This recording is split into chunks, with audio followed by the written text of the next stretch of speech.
ಅಮೃತಮಯ ಕಲಶ ಭಾಗ್ಯಗಳ ಮೇಲೆ ರಾಜಮಲ್ ಜಿ ಪಾಂಡೆಯವರು ಬರೆದಿರುವ ಬಾಲಬೋಧಿನಿ ಟೀಕೆ ಸ್ವರಪರಣದಲ್ಲಿ ಇದೆ. ಬಂಧ ಅಧಿಕಾರದ 12ನೇ ಮಂಗಲ ಕಲಶ ಆಗಿದೆ.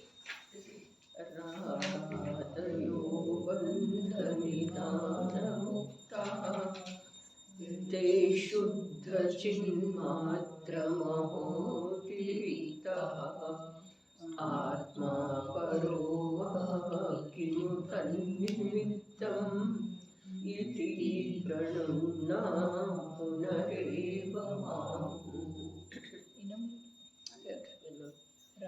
ರಾಗಾದಯೋ ಬಂಧ ನಿಧಾನ ಮುಕ್ತಃ ತೇ ಶುದ್ಧ ಚಿನ್ಮಾತ್ರ ಮಹೋದೀತಃ ಆತ್ಮ ಪರೋ ಕಿಂ ತನ್ನಿಮಿತ್ತಂ ಇತಿ ಪ್ರಣುನಾ ಪುನರೇವ ಮಾಹು.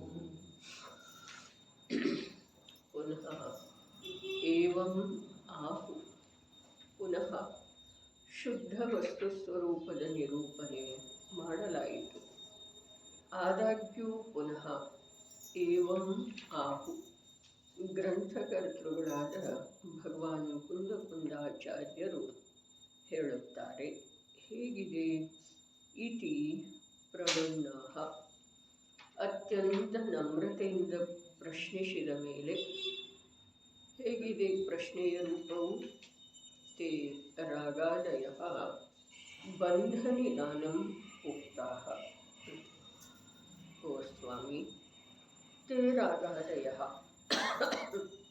ಅಶುದ್ಧ ಚೇತನ ರೂಪವಿರುವಂಥ ರಾಗ, ದ್ವೇಷ, ಮೋಹ ಇತ್ಯಾದಿ ಅಸಂಖ್ಯಾತ ಲೋಕಮಾತ್ರ ವಿಭಾವ ಪರಿಣಾಮಗಳು ಅವು ಬಂಧ ನಿಧಾನಂ ಉಕ್ತಾಃ ಜ್ಞಾನಾವರಣಾದಿ ಕರ್ಮಗಳ ಬಂಧದ ಕಾರಣವಿವೆ ಎಂದು ಹೇಳಿದೆ, ಆಲಿಸಿದೆ, ತಿಳಿಯಲಾಗಿದೆ, ಮನ್ನಿಸಲಾಗಿದೆ. ಹೇಗಿದೆ ಆ ಭಾವಗಳು? ಹೇಗಿವೆ ಆ ಭಾವಗಳು? ಶುದ್ಧ ಚಿನ್ಮಾತ್ರ ಮಹೋತಿರಿಕ್ತಃ. ಶುದ್ಧ ಚಿನ್ಮಾತ್ರ, ಶುದ್ಧ ಚೇತನ ಮಾತ್ರವಿರುವಂಥ ಯಾವ ಮಹಾ ಜ್ಯೋತಿಸ್ವರೂಪದ ಜೀವ ವಸ್ತುವಿದೆ, ಅದರಿಂದ ಅತಿರಿಕ್ತ ಭಾಷ್ಯವಿವೆ. ಈಗ ಇಲ್ಲಿ ನನ್ನದು ಎಂದರೆ ಪಂಡಿತ್ ರಾಜಮಲ್ಲರದು ಒಂದು ಪ್ರಶ್ನೆ ಇದೆ. ತನ್ನಿಮಿತ್ತಂ ಆತ್ಮ ವಾಪರಃ. ತನ್ನಿಮಿತ್ತಂ ಆ ರಾಗ, ದ್ವೇಷ, ಮೋಹರೂಪ ಅಶುದ್ಧ ಪರಿಣಾಮಗಳ ಕಾರಣವು ಯಾವುದಿದೆ, ಆತ್ಮ ಜೀವದ್ರವ್ಯವು ಕಾರಣವಿದೆಯೋ ವಾ ಅಥವಾ ಪರಹ ಮೋಹ ಕರ್ಮರೂಪವಾಗಿ ಪರಿಣಮಿಸಿರುವಂಥ ಉದ್ಗಲ ದ್ರವ್ಯದ ಪಿಂಡವು ಅದು ಕಾರಣವಿದೆ ಎಂದು ಕೇಳಿದ ಮೇಲೆ ಆಚಾರ್ಯ ಭಗವಂತರು ಉತ್ತರ ಹೇಳುತ್ತಾರೆ. ಮೂಲ ಗ್ರಂಥದೊಳಗ ಆ 11ನೇ ಕಲಶದ ನಂತರ ಈ 12ನೇ ಕಲಶ ಬರಬೇಕಾದ್ರೆ 6 ಗಾಥ ಆಗಿದವ್ರೆ. ಆ 6 ಗಾಥ ಈ ಕಲಶದೊಳಗ ಸಾರ ರೂಪದಿಂದ ಸಮಾವಿಷ್ಟ ಇದ್ದಾವೆ. ಆ 6 ಗಾಥೆಗಳಿಂದ ಸಾರ ಇದರೊಳಗ ಸಮಾವಿಷ್ಟ ಇದೆ. ಆದ್ರೆ ಆ 6 ಗಾಥೆಗಳೊಳಗ ಹಿಂದೇನು ಹೇಳಿದ್ರಲ್ಲ, 11ನೇ ಕಲಶದೊಳಗೆ ವಿಷಯ ಬಂದಿತ್ತಲ್ಲ, ಅದರದೇ ವಿಸ್ತಾರ ಇರ್ತಾರೆ. ಇಲ್ಲಿ ನೋಡಕ್ಕೆ ಹೋದ್ರೆ ಮತ್ತು ತಿಂಗಳುಗಟ್ಟಲೆ ಆಗ್ತಿದೆ, ತಾವು ಮನೆಯಲ್ಲಿ ನೋಡೋದ್ರೆ. ಅಷ್ಟ ಆದ ನಂತರ ಮತ್ತು ಪುನಃ ಮುಂದಿನ ಗಾಥೆಗಳ ಸಲುವಾಗಿ ಉತ್ಥಾನಿಕೆಯ ರೂಪದಿಂದ ಈ ಕಲಶ ಇದೆ. ಇದರಲ್ಲಿ ಶಿಷ್ಯ ಪ್ರಶ್ನೆ ಕೇಳಿದ್ದಾನೆ, ಅದರ ಉತ್ತರ ಮುಂಬರುವ ಗಾಥೆಗಳಲ್ಲಿ ಆಚಾರ್ಯ ದೇವರ ಹೇಳವರಿದ್ದಾರೆ. ಇಲ್ಲಿ ಯಾವ ಶಿಷ್ಯ? ರಾಜಮಲ್ ಪಾಂಡೆನ ಶಿಷ್ಯ ಆಗಿದ್ದಾರೆ. ಯಾರಿಗೆ ಪ್ರಶ್ನೆ ಕೇಳ್ತಾ ಇದ್ದಾರೋ? ಅಮೃತ ಚಂದ್ರಾಚಾರ್ಯ ದೇವರಿಗೆ. ಅಮೃತ ಚಂದ್ರಾಚಾರ್ಯ ಯಾರ್ದ ಆಧಾರ ತಗೊಂಡು ಹೇಳೋರ? ಕುಂದಾಚಾರ್ಯ ದೇವರು. ಎಲ್ಲ ಈ ಪ್ರಕಾರದ ಲಿಂಕ ಪರೋಕ್ಷ ರೂಪದಿಂದ ನಡೀತಾ ಇರ್ತಿದೆ ಸಾಧಕನ ಜೀವನದಲ್ಲಿ. ರಾಜಮಲ್ಜಿ ಅವರಿಗೇನು ಅಮೃತ ಚಂದ್ರಾಚಾರ್ಯರು ಸಿಕ್ಕಿಲ್ಲ, ಅಮೃತ ಚಂದ್ರಾಚಾರ್ಯರ ಎದುರಿಗೇನು ಕುಂದದೇವು ಇಲ್ಲ. ಆದರೂ ಕೂಡ ಆ ಯಾವ ನಿತ್ಯಬೋಧಕ ಭಾರತಿ ಅನ್ನುವಂಥ ಜಿನವಾಣಿ ಇದೆ ಅಲ್ಲ, ಅದರ ಆಧಾರದಿಂದ ಆಚಾರ್ಯ ಪ್ರಭು ಅದೇನು ಪ್ರತ್ಯಕ್ಷನ ಕೇಳ್ತಾ ಇದ್ದಾರೇನೋ ಟೀಕಾಕಾರರ. ಅಮೃತ ಚಂದ್ರಾಚಾರ್ಯ ಟೀಕಾಕಾರ ಕುಂದು ಪ್ರಭುವಿನ ಎದುರಿಗೆ ಪ್ರತ್ಯಕ್ಷ ಹೋಗಿ ಕೇಳ್ತಾ ಇದ್ದಾರೆ ಅನ್ನುವ ಒಂದು ಭೂಮಿಕೆಯನ್ನು ನಿರ್ಮಾಣ ಮಾಡಿಲ್ಲ. ಅವರಲ್ಲಿ ಇದೆ ರೀ ಆ ಪ್ರಕಾರದ ಭೂಮಿಕೆ ಅಂತ ಭೂಮಿಕೆ. ಅವರ ಅವಿದ್ಯಮಾನತೆಯೊಳಗೆ ಅವರ ಜೊತೆಗೆ ಮಾತಾಡ್ತಾರೆ. ಭಜನೆಯೊಳಗೆ ಬರ್ತಿದೆಯಲ್ಲ, ಸಿದ್ಧರ ಜೊತೆ ಸಂಭಾಷಣೆ ಏನು, ಯಾವಾಗ ಕ್ಷಣಕ್ಕಂತ ಭಾವಲಿಂಗಿ ಸಂತರ ಕಾನನದೊಳಗೆ ಇರ್ತಾರೆ. ಅದರ ಅನಂತ ಸಿದ್ಧರ ಜೊತೆಗೆ ಕಾಂಟ್ಯಾಕ್ಟ್ ಇರ್ತಿದ್ದಾರೆ. ಅವ್ರನ್ನ ನಿರಂತರ ಅವ್ರ ಜೊತೆಗೆ ವ್ಯವಹಾರ ಇರ್ತಿದೆ. ನಮಗನಿಸ್ತಿದೆ ಪಾಪ ಅವ್ರು ಯಾರು ಇಲ್ಲ, ನಮಗೆಲ್ಲ ಮಿತ್ರ ಬಂಧು ಪತ್ನಿ ಪುತ್ರ ಎಲ್ಲ ಮನೆಯಲ್ಲಿ ಇದ್ದಾರೆ, ಸಮಾಜದೊಳಗಿದ್ದಾರೆ. ಅವರು ಕಾನನದೊಳಗೆ ಏಕಾಕಿ ಇದ್ದಾರೆ. ಅರೆ ಅವರಿಗಿರುವಂಥ ಬಳಗ ನಮಗಿಲ್ಲ. ಅವರಿಗೆ ಇರುವಷ್ಟು ಸಂಖ್ಯೆಯ ಬಳಗದೊಳಗಿನ ಒಂದು ಅನಂತಾಂಶ ಕೂಡ ನಮಗಿಲ್ಲ. ಮತ್ತು ನಮ್ಮ ಬಳಗೇನಿದೆ ಸ್ವಾರ್ಥ ಕಿತ್ತು ತಿನ್ನುವಂಥದ್ದರೆ, ಅವ್ರ ಬಳಗೇನಿದೆ ನಿನ್ನಲ್ಲೇ ಇದೆ ನೋಡಪ್ಪ, ನನ್ನ ಕಡೆ ನೋಡುವುದರಿಂದ ಏನು ಪ್ರಯೋಜನ ಇದೆ. ಈ ಪ್ರಕಾರ ಗುರುಗಳ ಅಥವಾ ಬಳಗ ಈ ಮುನಿರಾಜರ ಯಾರು ಏಕಾಕಿ ಕಾನನದೊಳಗ ದುರ್ಬಲಕಾಯ ಅರೆ ಸಿಂಹ ಮೊದಲಾದ ಕ್ರೂರ ಪಶುಗಳ, ಸರ್ಪ ಮೊದಲಾದ ವಿಷ ಜಂತುಗಳ ಮಧ್ಯದಲ್ಲಿ ಇರುವೆಳದೊಳಗೂ ಕೂಡ ಅವರಿಗೆ ಹೇಳ್ತಾ ಇದ್ದಾರೆ. ಆ ಬಂಧು ವರ್ಗ ಬಳಗ ಆಪ್ತೇಷ್ಟರ ಹೇಳ್ತಾ ಇದ್ದಾರೆ, ಏನ ಇದು ಹೊರಗಿನ ಯಾವ ಇಂದ್ರಿಯ ಜ್ಞಾನದ ಮೂಲಕ ಕಾಣಿಸ್ತಿದೆಯಲ್ಲ, ಅದಾವುದು ನಿನ್ನಲ್ಲ. ನಿನ್ನ ಸ್ವರೂಪ, ನಿನ್ನ ವೈಭವ, ನಿನ್ನ ಆನಂದ, ನಿನ್ನ ಆಸ್ತಿ ಅದೆಲ್ಲ ಅತೀಂದ್ರಿಯ ಇದೆ ಪ್ರಭು. ಇಂದ್ರಿಯದ ಕಡೆಗೆ ನಿಂದ ಯಾವ ಜ್ಞಾನದ ವೇಗ ಇದೆಯಲ್ಲ ಅದನ್ನು ಕಡಿಮೆ ಮಾಡಿ ಅತೀಂದ್ರಿಯದ ವಿಷಯದ ಕಡೆಗೆ ನೀನು ಉಪಯೋಗವನ್ನು ತೊಡಗಿಸಿದೆ ಅಂತಂದ್ರೆ ನಿನಗೆ ಕೃಶ ಕಾಯವೂ ಇಲ್ಲ, ಘೋರ ಕಾನನವೂ ಇಲ್ಲ, ಹಿಂಸ್ರ ಪಶುಗಳು ಏನು ಮಾಡುವುದಿಲ್ಲ, ಮಾಡಲಿಕ್ಕೆ ಬರುವುದನ್ನೇ ಇಲ್ಲಲ್ಲ. ಅತೀಂದ್ರಿಯ ವಸ್ತುವಿಗೆ ಹಿಂಸ್ರ ಪಶುಗಳ ಘೋರ ಕಾನನ, ಕಲ್ಲು ಮುಳ್ಳು, ಆಹಾರ ಅನೇಕ ದಿವಸಗಳಿಂದ ಅಂತರಾಯ ಆದದ್ದೇ ಇದೆ. ಅಂಥ ಒಂದು ಶರೀರ ಅದೆಲ್ಲ ಏನು ಮಾಡೋದು ಸಾಧ್ಯ ಇದೆ? ಸಿದ್ಧರು ಹೇಳ್ತಾ ಇದ್ದಾರೆ ಅಶರೀರಿ ವಾಣಿಯಿಂದ. ಸಿದ್ಧರ ತೋರಿಸಿಕೊಡ್ತಾ ಇದ್ದಾರೆ, ನೋಡು ನನ್ನ ಹಾಗೆನ ನೀ ಇದ್ದೀಯಪ್ಪ, ನನಗೆ ನೀನು ನತಮಸ್ತಕ ಇದ್ದೇನಿಲ್ಲ. ಇಡೀ ಲೋಕ ನನ್ನನ್ನು ತನ್ನ ಶಿರದ ಮೇಲೆ ಧಾರಣ ಮಾಡಿದ್ದೇನಿಲ್ಲ, ಮಸ್ತಕದ ಮೇಲೆ. ಹಾಗಾದರೆ ನಿನ್ನ ಸ್ವರೂಪ ಈ ನನ್ನ ಪ್ರಗಟ ದಶೆಗಿಂತ ಒಂದು ಅಂಶ ಕೂಡ ಕಮ್ಮಿ ಇಲ್ಲ ನೋಡಪ್ಪ. ಈ ಪ್ರಕಾರ ಅವನಿಗೆ ಧೈರ್ಯ ತುಂಬುತ್ತಾ ಇದ್ದಾರೆ, ಪ್ರೋತ್ಸಾಹ ನೀಡುತ್ತಾ ಇದ್ದಾರೆ. ಆಂತರ್ಯದ ಯಾವ ನಿಧಿ ಇದೆ ಅದನ್ನು ಸ್ವಾಧೀನತೆಯಿಂದ ಭೋಗಿಸುವಂಥ ಒಂದು ಏನ ಮಾತು ಹೇಳ್ತಾ ಇದ್ದಾರೆ, ಉಪದೇಶ ಹೇಳ್ತಾ ಇದ್ದಾರೆ. ಬಂಧುವರ್ಗಿದ್ದಾರೆ, ಬರೀ ಹೇಳ್ತಾ ಇಲ್ಲ, ರಕ್ಷಣೆ ಮಾಡ್ತಾ ಇದ್ದಾರೆ. ಅತಿಶಯ ಅನ್ನಿಸ್ತಿದ್ದೇನು? ಅನಂತ ಸಿದ್ಧರ, ಅಶರೀರಿ ಸಿದ್ಧರ, ಲೋಕದ ಅಗ್ರಭಾಗದಲ್ಲಿ ವಿರಾಜಮಾನಿರುವಂಥ ಸಿದ್ಧರ ಓರ್ವ ಆತ್ಮಸಾಧಕ ಸಾಧು ಭಾವಲಿಂಗಿ ಸಂತ ಲೋಕದ ದೃಷ್ಟಿಯಿಂದ, ಲೋಕದ ದೃಷ್ಟಿಯೊಳಗೆ ಬರೋದನ್ನ ಸಾಧ್ಯ ಇಲ್ಲ ಅಂತ ಆ ಒಂದು ರಕ್ಷಣೆ ಮಾಡ್ತಾ ಇದ್ದಾರೆ. ರಕ್ಷಕರು ಎಷ್ಟಿದ್ದಾರೆ? ಬಳಗಾಯಿತು. ರಕ್ಷಕರು ಎಷ್ಟಿದ್ದಾರೆ? ಅನಂತರೆ. ಅಲ್ಲಿ ವಿದ್ಯಮಾನ ಅದರಲ್ಲ, ವಿದೇಹ ಕ್ಷೇತ್ರದೊಳಗೆ ಶ್ರೀಮಂತರಾದಿ 20 ತೀರ್ಥಂಕರರ ಅವರು ಇಲ್ಲಿ ಭರತ ಕ್ಷೇತ್ರದೊಳಗೆ ಕುಂದಾದ್ರಿ ಬೆಟ್ಟದ ಮೇಲೂ ಕನಕಗಿರಿ ಬೆಟ್ಟದ ಮೇಲೂ ಕೂತಿರುವಂಥ ಸಂತನ ರಕ್ಷಣೆ. ಸಂಸಾರದೊಳಗೆ ರಕ್ಷಕರ ಯಾರೂ ಇಲ್ಲ. ಇದನ್ನು ನಿಶ್ಚಿತವಾಗಿ ತಿಳಿಬೇಕ್ರಿ. ನಾವು ಮಾತಿನಿಂದ ಮಾತಾಡುತ್ತೇವೆ ಅಷ್ಟೇ, ಆದ್ರೆ ಒಳಗಡೆ ಭಾವ ಪೂರ ಇದೆ. ಇವ್ರು ನಮ್ಮವರು, ಇವ್ರು ನಮ್ಮವರು, ಇವ್ರು ನನ್ನ ಮಗ, ನನ್ನ ಸೊಸೆ, ನನ್ನ ಮೊಮ್ಮ, ಏನೇನು ಎಲ್ಲ ಇದೆ. ನನ್ನ ಬಂಧು, ನನ್ನ ತಾಯಿ, ನನ್ನ ಮಿತ್ರ, ನನ್ನ ಸಾಧರ್ಮಿ. ಈ ಸಾಧರ್ಮಿ ಮೊದಲಾದವರ ವ್ಯವಹಾರದಿಂದಲೇ ರಕ್ಷಕರಾದರೆ. ಆದರೆ ಪಂಚಪ್ರಭುಗಳನ್ನು ಹೊರತುಪಡಿಸಿ ನಿಜವಾಗಿ ಆತ್ಮನ ರಕ್ಷಕರ ಯಾರು?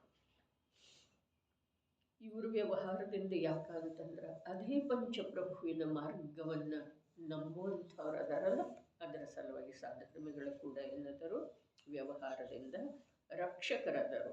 ನಮ್ಮ ಜೀವನದಲ್ಲಿ ನಾವು ನೋಡೋದ್ರಿ, ನಮ್ಮ ಹತ್ತಿರದ ಬಂಧು ವರ್ಗ ರಿಲೇಷನ್ದವ್ರು ಅದರಲ್ಲ, ಅವ್ರ ಜೊತೆಗಿರುವಂಥ ನಮ್ಮ ಭಾವ ಮತ್ತು ಸಾಮಾನ್ಯ ನಾವೇನು ಆತ್ಮಜ್ಞಾನಿ ಇಲ್ಲ, ಆದ್ರೂ ಕೂಡ ನಮ್ಮಂಥ ಒಂದು ಸ್ವಾಧ್ಯಾಯ ಪ್ರೇಮಿಯ ಜೊತೆಗೆ ಇರುವಂಥ ಸಮಯದೊಳಗಿನ ಭಾವದಲ್ಲಿ ವ್ಯತ್ಯಾಸ ಇದೆ ಏನಿಲ್ಲ. ಅದು ಹೇಳಲಿಕ್ಕೆ ಬರುವುದಿಲ್ಲ, ಅದರ ಅನುಭವ ಗೋಚರ ಇದೆ.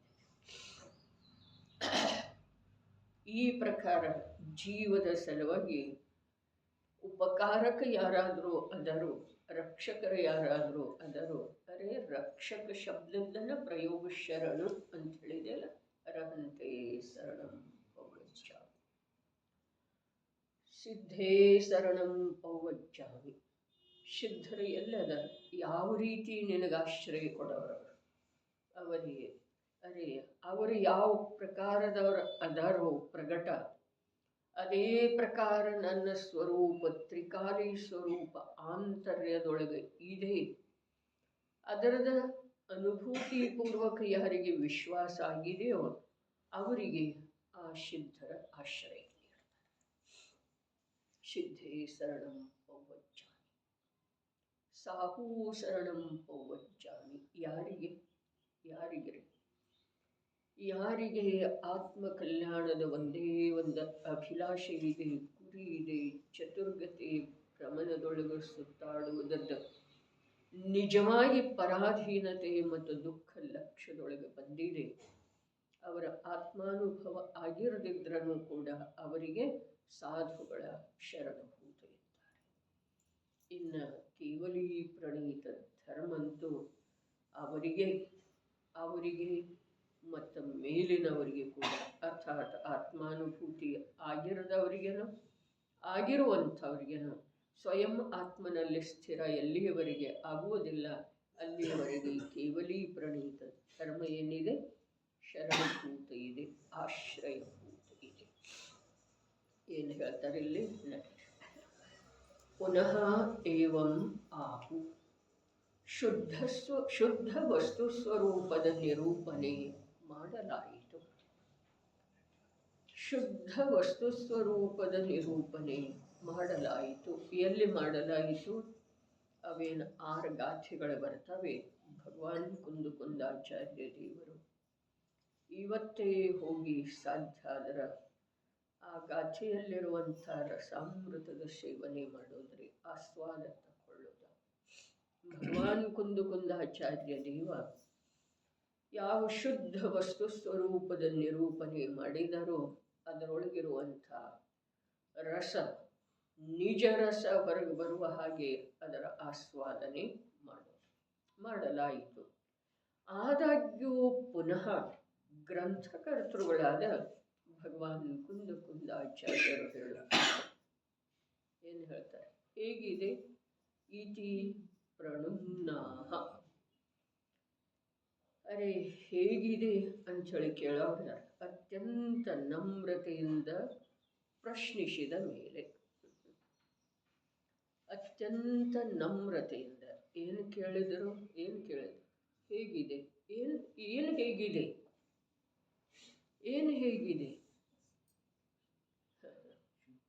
ಹೇಗಿದೆ ಏನು? ವಸ್ತುವಿನ ಶುದ್ಧ ಸ್ವರೂಪ, ಶುದ್ಧ ವಸ್ತುವಿನ ಸ್ವರೂಪ. ಇದಕ್ಕೆ ಹಿಂದಿನ ಕಲಶಕ್ಕೆ ನಡುವಿನ ಗಾಥೆಗಳಂತೂ ನಮ್ಮ ಈಗ ಸದ್ಯದ ವಾಚನದೊಳಗೆ ಬಂದಿಲ್ಲ. ಆದರೆ ಹಿಂದಿನ ಕಲಶಕ್ಕೆ ಈ ಕಲಶಕ್ಕೆ ಏನಾದರೂ ಲಿಂಕ್ ಇದೆಯೋ ಅಥವಾ ಇಲ್ಲ? ಅಭ್ಯಾಸ ದೃಷ್ಟಿ ಬೇಕಾದ್ರೆ ಲಿಂಕ್ ಇದೆಯೋ ಅಥವಾ ಇಲ್ಲ?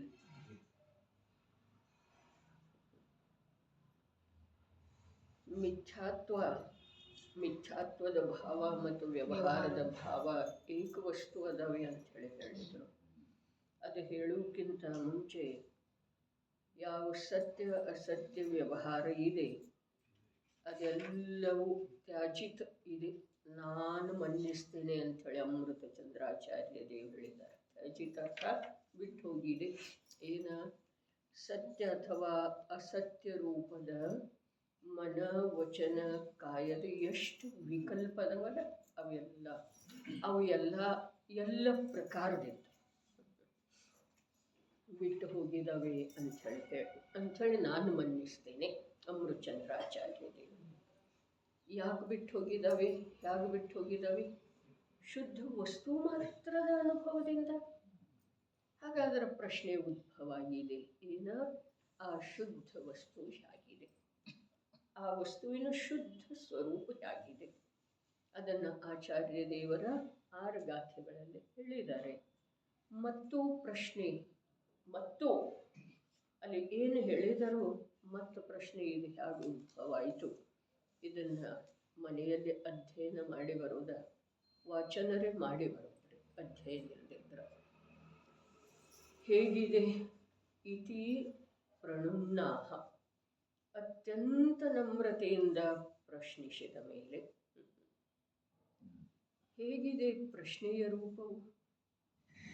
ವಿಷಯ ತಿಳ್ಕೊಳ್ಳುವ ಸಲುವಾಗಿ ಎಂಥದ್ದು ಬೇಕ ಜ್ಞಾನದ ಒಂದು ಭೂಮಿಕಾ ಅಂದರೆ ಅಂತರಂಗದಲ್ಲಿ ಮೋಕ್ಷ ಮಾರ್ಗಸ್ಥ ಜೀವರುಗಳಿಂದ ನಿರೂಪಿತವಾದಂಥ ಆ ಸ್ವರೂಪ ಏನಿದೆ ಅದನ್ನು ತಿಳ್ಕೊಳ್ಳುವ ಜಿಜ್ಞಾಸೆ. ನೋಡ್ರಿ, ಗ್ರಂಥದ ವ್ಯಾಖ್ಯಾನ ಶಬ್ದದ ಅರ್ಥ ಮಾಡೋದು ಎಲ್ಲರೂ ಬಹಳಷ್ಟು ಕಲಿತುಕೊಂಡಿದ್ದೇವ್ರಿ. ಆದರೆ ಆ ಗ್ರಂಥದ ವಾಚನದಲ್ಲಿ ಶಬ್ದಗಳ ಅರ್ಥ ಮಾಡ್ತಾ ಇರೋ ವೇಳೆದೊಳಗೆ ಮೂಲ ಭಾವ ಏನಿದೆ ಅಖಂಡ ಅದು ಉಳಿದುಕೊಂಡು ಬರುವ ಹಾಗೆ ಉದ್ಯಮ ಮಾಡೋದ, ಕಲಿತುಕೊಳ್ಳೋದ, ಅಂಥ ಒಂದು ಭೂಮಿಕಾ ನಿರ್ಮಾಣ ಮಾಡೋದ ಇದು ಕಠಿಣ ಇದೆ. ಇದು ನಿತ್ಯ ಸ್ವಾಧ್ಯಾಯದೊಳಗೆ, ನಿತ್ಯ ರುಚಿಪೂರ್ವಕ ಸ್ವಾಧ್ಯಾಯದೊಳಗೆ ಇದು ತನ್ನಷ್ಟಕ್ಕೆ ತಾನೇ ಉದ್ಭವ ಆಗೋ ಸಾಧ್ಯ ಇದೆ. ಅರೆ ಮೇಲಿಂದ ಪ್ರಭಾವಿತ ಬಹಳ ಆಗ್ತೇವ್ರಿ. ಆಗಮುದ್ದ ಅನೇಕ ಪ್ರಕಾರದ ದೃಷ್ಟಾಂತಾದಿಗಳನ್ನು ನೋಡಿ, ಹೇಳಿ, ನಕ್ಕು ನಲಿಸಿ, ಉದಾಹರಣೆ ಕೊಟ್ಟು ಶಬ್ದದ ಅರ್ಥ ಮಾಡಿ ಹೇಳುವಂಥವರಿಂದ ಪ್ರಭಾವಿತ ಆಗ್ತೇವೆ. ಅದರ ಮೂಲ ಕೈಗೇನು ವಸ್ತು ಬರುವುದಿಲ್ಲಲ್ಲ. ನಿತ್ಯ ಸ್ವಾಧ್ಯಾಯದಿಂದನ ಅಖಂಡವಾದಂಥ ಒಂದು ಭಾವ ಪ್ರವಾಹಿತ ಆಗ್ತಿದೆ. ಆ ಭಾವ ಪ್ರವಾಹಿತ ಆಗುವುದರಿಂದನ ವಿಭಾವದ ಬಲ ಕಮ್ಮಿ ಆಗ್ತಿದೆ, ವಿಭಾವದ ರುಚಿ ಕಮ್ಮಿ ಆಗ್ತಿದೆ. ವಿಭಾವದ ರುಚಿ ಕಮ್ಮಿ ಆದ ಮೇಲೆನ ಅದು ತುಂಡರಿಸೋದು ಒಂದು ದಿವಸ ಮುಂದೆ ಬಹಳಷ್ಟು ಇದೇ ಮಾರ್ಗದಲ್ಲಿ ಬಹಳಷ್ಟು ಮುಂದುವರೆದ ಮೇಲೆ ಅದು ತುಂಡರಿಸುವುದು ಸಾಧ್ಯ ಇದೆ. ನೋಡ್ರಿ, ಒಂದು ಪ್ರವಚನ ಕೇಳಿ ಅಥವಾ ಒಂದು ಮಾತು ಕೇಳಿ ಕುಂದರ ಪೂರ್ವ ಭವದಲ್ಲಿ, ಕೊಂಡೇಶನ ಭವದಲ್ಲಿ ಏನು ಕೇಳಿದರು? ಆತ್ಮ ಖಡ್ಗದಿಂದ ತುಂಡರಿಸುವುದಿಲ್ಲ, ನೀರಿನಿಂದ ನೆನೆಯುವುದಿಲ್ಲ, ಬಿಸಿಲಿನಿಂದ ಬಾಡಿ ಹೋಗುವುದಿಲ್ಲ, ಅಗ್ನಿಯಿಂದ ಸುಟ್ಟು ಹೋಗುವುದಿಲ್ಲ. ಇಷ್ಟು ಒಂದು ಮಾತಿಂದ ಅವರ ಆಂತರ್ಯದೊಳಗೆ, ಆ ಜೀವದ ಆಂತರ್ಯದೊಳಗೆ ಎಷ್ಟು ಕೋಲಾಹಲ ಮಾಡಿದ್ರೆ ಆ ಒಂದು ಮಾತ. ಆದ್ರೆ ಆ ಜೀವದ ದೃಷ್ಟಾಂತ ನಿನ್ನೆ ಹೇಳಿತು, ಮೀನುಗಾರ, ಕಟ್ಟಿಗೆ ಕಡಿಯುವಂಥವ, ಒಂದೊಂದೇ ಮಾತು ಬರೀ ಅವರ ರೂಪವನ್ನೇನೋ ದಿನ ನೋಡ್ತಾ ಇದ್ರು. ಆದರೆ ಇವ್ರ ಹತ್ರ ಏನಿದೆ, ಇವ್ರು ಏನಕ್ಕೆ ಇವರ ಕಡೆ ಜನರು ಬರ್ತಾ ಇದ್ದಾರೆ ಅದನ್ನು ಒಮ್ಮೆ ಕುತೂಹಲಪೂರ್ವಕ ನೋಡಿದ ನಂತರ, ಕೇಳಿದ ನಂತರ ಅವರ ಜೀವನದೊಳಗ ಎಂಥ ಕೋಲಾಹಲ ಆಯಿತು ಅಂತಂದ್ರೆ, ಆ ಕೋಲಾಹಲದಿಂದ ಅನಾದಿ ಕಾಲದಿಂದ ಬಿದ್ದುಕೊಂಡಿರುವಂಥ ಮಿಥ್ಯಾತ್ವ ಎದ್ದು ಓಡಿ ಹೋಯಿತ್ರಿ. ಅದು ಜೀವದ ಪುರುಷಾರ್ಥದ ಮಾತು ಇರ್ಬೋದು, ಕಾಲಲಬ್ಧಿಯ ಮಾತು ಇರ್ಬೋದು, ಏನೇ ಇರಲಿ, ಆದ್ರೆ ಆಗಮಾಧಾರಗಳಿಂದ ನಾವು ತಿಳ್ಕೊಳ್ಬೇಕಾದಂಥ, ವಿಶ್ವಾಸ ಮಾಡಬೇಕಾದಂಥ ಒಂದು ಮಾತು ಇದೆ.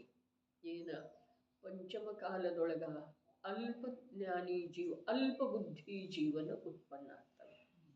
ಹಾಗಾದ್ರೆ ನಮಗೆ ಈ ಯಾವ ನಿತ್ಯ ಸ್ವಾಧ್ಯಾಯ ಇದೆಯಲ್ಲ, ಒಂದೇ ವಿಷಯವನ್ನು ಹಿಡ್ಕೊಂಡೇ ನಿತ್ಯ ಸ್ವಾಧ್ಯಾಯ ಇದೆಯಲ್ಲ, ಅಲ್ಲಿ ಒಳಗೊಂದು ಭಾವದ ಪ್ರವಾಹ ಉತ್ಪನ್ನ ಆಗಬೇಕು, ಅಖಂಡ.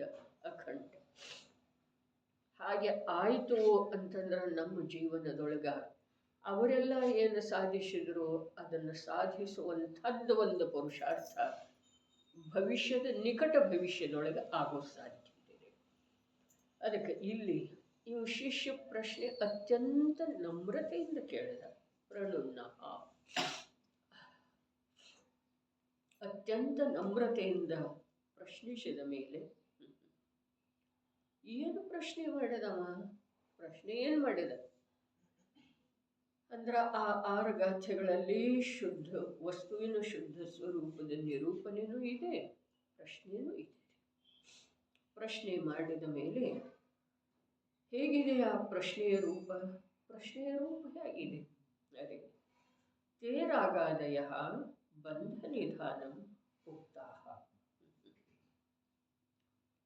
ತೇರಾಗಾದಯ, ಆ ರಾಗಾದಿಗಳು, ರಾಗಾದಿ ಅರ್ಥಾತ್ ರಾಗದ್ವೇಷ ಮೋಹ, ಬಂಧ ನಿಧಾನ ಅಂಥೇಳಿ ಉಕ್ತಾಹ. ನೋಡ್ರೆ ಮುಂದೆ ಏನೇನು ಶಬ್ದ ಅದಾವ. ಓ ಸ್ವಾಮಿ, ತೇರಾಗಾದಯ ಅಶುದ್ಧ ಚೇತನಾರೂಪವಿರುವಂಥ ರಾಗದ್ವೇಷ ಮೋಹ ಇತ್ಯಾದಿ ಅಸಂಖ್ಯಾತ ಲೋಕ ಮಾತ್ರ ವಿಭಾವ ಪರಿಣಾಮಗಳು. ಅವು ಬಂಧ ನಿಧಾನ ಉಕ್ತಃ, ಜ್ಞಾನಾವರಣಾದಿ ಕರ್ಮಗಳ ಬಂಧದ ಕಾರಣವಿವೆ ಎಂದು ಹೇಳಿದೆ. ಎಲ್ಲಿ ಹೇಳಿದೆ? ಆಗಮದಲ್ಲಿ ಹೇಳಿದೆ ಅಲ್ಲ. ಪ್ರಶ್ನೆ ಕೇಳೋಣ ನಮ್ರತಾ ಎಂದು ಹೇಳಿದ್ದೆ, ಆಲಿಸಿದೆ, ಕೇಳಿದ್ದೆ ಇದೆ, ಹೇಳಿದೆ, ಆಲಿಸಿದೆ, ತಿಳಿಯಲಾಗಿದೆ, ಮನ್ನಿಸಲಾಗಿದೆ.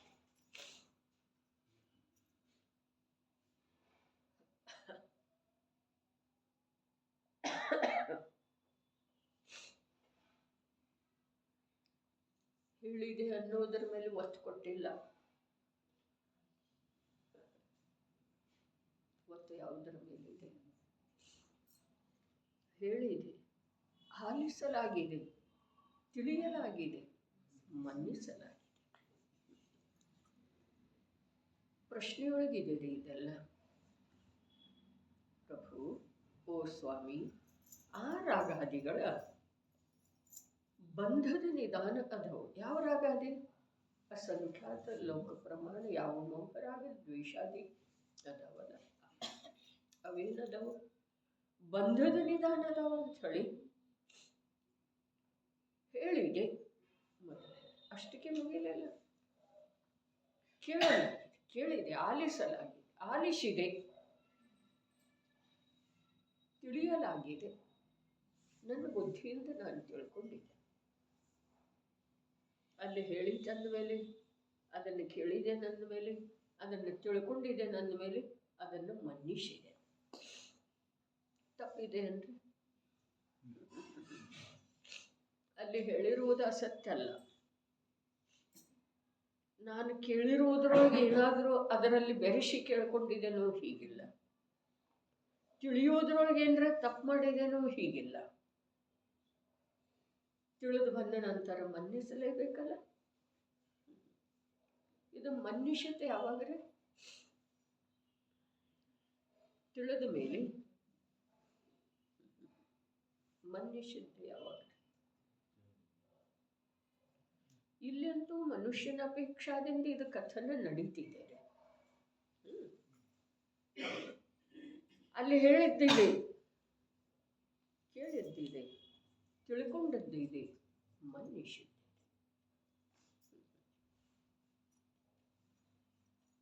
ಮನುಷ್ಯನ ಅಪೇಕ್ಷಾದಿಂದೇನು ಸತ್ಯ, ಆದರೆ ಮನುಷ್ಯದ ಅನಾದಿ ಕಾಲದಿಂದ ಇದೆಯಲ್ಲ, ಹೌದು ಅಥವಾ ಇಲ್ಲ? ಅನಾದಿ ಕಾಲದಿಂದ ಇದೆ ಅಂದ್ರೆ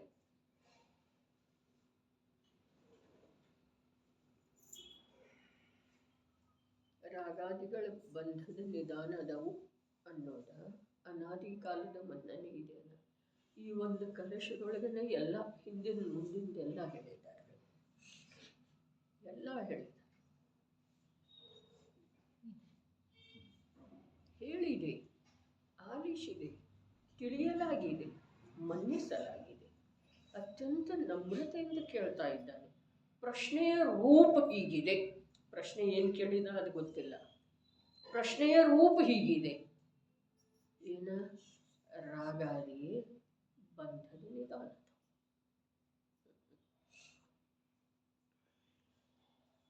ಬಹಳ ಅದ್ಭುತ ಇದೆ. ಏನು ಇಲ್ಲಿ ಬಂಧದ ನಿರೋಧ ಆಗಿ ಸಾಕ್ಷಾತ್ ಮೋಕ್ಷ ಆಗ್ತಿದೆ. ಬಂಧಾಧಿಕಾರ ಆದ ನಂತರ ಏನಿದೆ? ಮೋಕ್ಷಾಧಿಕಾರ ಇದೆ ಸಮಯ ಸಾರದೊಳಗೆ. ಬಂಧವನ್ನು ತಿಳಿಯೋದಂತಂದ್ರೆ ಏನಿದೆ? ಬಂಧವನ್ನು ತಿಳಿಯೋದಂತಂದ್ರೆ ಏನು? ಬಂಧದಿಂದ ಬಿಡಿಸ್ಕೊಂಡು ಮುಂದೆ ಹೋಗೋದಿದೆ. ಮುಂದೆ ಹೋಗೋದು ನೋಡ್ರಿ, ಜಿನವಾಣಿಯೊಳಗ ಹೇಳೋದ, ಕೇಳೋದ, ತಿಳಿಯೋದ ಏನಿಲ್ರಿ. ಅನಾದಿ ಮನ್ನಣೆಯನ್ನು ಬಿಡೋದಷ್ಟೇ ಇದೆ. ಹೇಳುವ ಸಲುವಾಗಿಲ್ಲ ಶಾಸ್ತ್ರ, ಕೇಳುವ ಸಲುವಾಗಿಲ್ಲ, ತಿಳ್ಕೊಳ್ಳುವ ಸಲುವಾಗಿನೂ ಇಲ್ಲ. ಆದ್ರ ಅನಾದಿ ಕಾಲದ ಯಾವ ವಿಪರೀತ ಮನ್ನಣೆ ಇದೆಯಲ್ಲ, ಏನು ವಿಪರೀತ ಮನ್ನಣೆ? ಮನ ವಚನ ಕಾಯದ ವಿಕಲ್ಪದೊಳಗ ನಾನೆನ್ನುವಂಥದ್ದು ಯಾವ ಮನ್ನಣೆ ಇದೆಯಲ್ಲ ಅದನ್ನು ಬಿಡೋದಿದೆ. ಇಲ್ಲಿ ಶುದ್ಧ ಏನಾಯಿತು? ನಮಗೇನು ತಿಳಿದು ಬಂತು? ಜಿನವಾಣಿ ಹೇಳೋ ಮಾತಲ್ಲ. ಯಾಕೆ ಅಂತಂದ್ರೆ ಅದರಲ್ಲಿ ಇನ್ನೊಬ್ಬರ ಕಥೆ ಇಲ್ಲ, ಕೇಳಿಬಿಡ್ಬೇಕಾದ್ರೆ. ಮತ್ತೇನಂತೀರು? ಕೇಳೋ ಮಾತಿಲ್ಲ. ಅವರು ಹೇಳಿದ್ರೆ ಹೇಳ್ಬೋದು. ಸರ್ವಜ್ಞ ಪ್ರಭು ಕೂಡ ವಿಚಾರ ಮಾಡಿದ್ರೆ ಒಂದಿಷ್ಟು ಗಂಭೀರವಾಗಿ.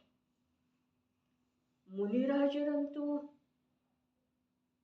ಮುನಿ ಅವಸ್ಥೆಯೊಳಗೆ ತೀರ್ಥಂಕರರು ಏನೂ ಹೇಳಲಿಲ್ಲ ಅಂದಮೇಲೆ ಮುನಿರಾಜರಂತೂ ಹೇಳುವುದ್ರದ್ದು ನಿಶ್ಚಿತತೆ ಇಲ್ಲ. ಹೇಳೇ ಹೇಳ್ತಾರೆ ನಮ್ಗೆ ಸುಖದ ಉಪಾಯ, ಅಥವಾ ನಮ್ಗೆ ಏನಾರೇ ಹೇಳ್ತಾರೆ. ಕಥಿಗಿತಿ ಏನಾರೇ ಹೇಳ್ತಾರೆ. ಹೀಗೆ ನಿಯಮನೇ ಇಲ್ಲ. ಯಾರ? ಮುನಿರಾಜ. ತೀರ್ಥಂಕರ ಕೂಡ ಹೇಳುವುದು ನಿಯಮಿಲ್ಲ ಅನ್ನೋದ ಹುಂಡಾವ ಸರ್ಪಿಣಿ ಕಾಲದೋಷದಿಂದ ಅಲ್ಲ, ಆದ್ರೆ ಸತ್ಯತೆಯನ್ನು ದರ್ಶಿಸಿ ಹೋದರ ಮಹಾವೀರ ಸ್ವಾಮಿಯ ದಿವ್ಯಧ್ವನಿ ಹರಡಲಿಲ್ಲ 66 ದಿವಸ. ಅದರ ಮೂಲಕ ನೈಸರ್ಗಿಕ ಸತ್ಯ ಇದೆ ರೀ. ಅದ ಏನ ಸಮೋಸರಣ ರಚನೆ ಆದ ಮಾತ್ರಕ್ಕೆ ಅವರ ದಿವ್ಯಧ್ವನಿಯ ಮೂಲಕ ಉಪದೇಶ ಹೇಳಬೇಕು, ಹೀಗೆ ನಿಯಮಿಲ್ಲ. ಸಮೋಸರಣ ರಚನೆ ಆದ ಮಾತ್ರಕ್ಕೆ ನೀವೆಲ್ಲ ಬಂದ ಮಾತ್ರಕ್ಕೆ, ಅರ್ಥಾತ್ ನಾವೆಲ್ಲ ಅಲ್ಲಿ ಹೋದ ಮಾತ್ರಕ್ಕೆ ಅವ್ರು ನಮಗೇನ್ರೆ ಹೇಳಲಿಕ್ಕೆ ಒಳ್ಳೆ ತೆಗೆದು ಬಂದಿದ್ದಾವು ಪಾಪ. ಇಷ್ಟು ವ್ಯಸ್ತ ಜೀವನದೊಳಗ ಏನಿದೆ ವ್ಯಸ್ತತೆ? ಎಲ್ಲಿಂದ ಬಂತು ವ್ಯಸ್ತತೆ? ನಾವೇ ತಯಾರು ಮಾಡ್ಕೊಂಡಿದ್ದೇವಲ್ಲ. ವ್ಯಸ್ತತೆ ಎಲ್ಲಿದೆ, ಯಾಕಿದೆ ಪ್ರಶ್ನೆ ಬೇಕ್ರಿ ನಮ್ಮಲ್ಲೇ. ನಮ್ಗೆ ಇನ್ನು ಬಂದ್ರೂ ಕೂಡ ಅವ್ರ ಸಲುವಾಗಿ ಏನು ಹೋಗಿಲ್ಲಲ್ಲ ನಾವು. ಹೌದು, ಮತ್ತು ಅವ್ರ ಸಲುವಾಗಿ ಏನಲ್ಲ ನಮಸ್ಕಾರ ಮಾಡ್ತೇವೇನಿಲ್ಲ ನಾವು ಅವ್ರಿಗೆ. ಅರೆ ನಮ್ಮ ನಮಸ್ಕಾರ ಅವರಿಗೆ ಬೇಕಲ್ಲ. ನಮ್ಮ ನಮಸ್ಕಾರದಿಂದ ಅವ್ರಿಗೆ ಏನು ಆಗೋದಿಲ್ರಿ. ಆಗ್ತಿದೆ ಅನ್ನ ಹೀಗಿರೋ ವೇಳೆದೊಳಗೆ ಅವ್ರು ಯಾಕೆ ಹೇಳ್ಬೇಕು ಹೇಳ್ರಿ? ಏನಾದರೂ ಯಾಕೆ ಹೇಳ್ಬೇಕು? ಪ್ರಶ್ನೆ ಏನೋ ಬಂತು ಧವಲಾದೊಳಗೆ. ವೀರಸೇನಾಚಾರ್ಯರು ಪ್ರಶ್ನೆ ಮಾಡ್ರು ಮಹಾವೀರ ಸ್ವಾಮಿಗೆ. ಕೇವಲ ಜ್ಞಾನ ಆದ ನಂತರ ಸಮೂಹಸರಣ ರಚನೆ ಆದ ನಂತರ ಸಮೂಹಸರಣದಲ್ಲಿ ಭವ್ಯ ಜೀವರುಗಳು ಬಂದು ವಿರಾಜಮಾನ ಆದ ನಂತರ ಕೂಡ ದಿವ್ಯ ಧ್ವನಿ ಯಾಕೆ ಹೊರಡಲಿಲ್ಲ, ಗಣಧರ ಇರಲಿಲ್ಲ ಅಂತ ಉತ್ತರ ಹೇಳಿದ್ದಾರೆ. ಹಾಗಾದ್ರೆ ಆ ಇಂದ್ರ 66 ದಿವಸ ತನಕ ಯಾಕೆ ತರಲಿಲ್ಲ ಗಣಧರನ? ಆವಾಗ ಮೊದಲನೇ ದಿವಸ ಯಾಕೆ ತರಲಿಲ್ಲ? ಪ್ರಶ್ನೆ ಇದೇ ರೀ. ಧವಲಾದೊಳಗ ವೀರಸೇನಾಚಾರ್ಯರು ಉತ್ತರ ಹೇಳಿದಾರ. ಏನು ಉತ್ತರ ಹೇಳ್ರ? ಅದಕ್ಕ ಕಾಲಲಬ್ಧಿಗೆ ಇರಲಿಲ್ಲ. ಇದೆಲ್ಲ ಏನು ಹೇಳ್ತಿದೆ ಈಗ ಅವರನ್ನವ್ರು? ಏನು ಹೇಳ್ತಿದೆ?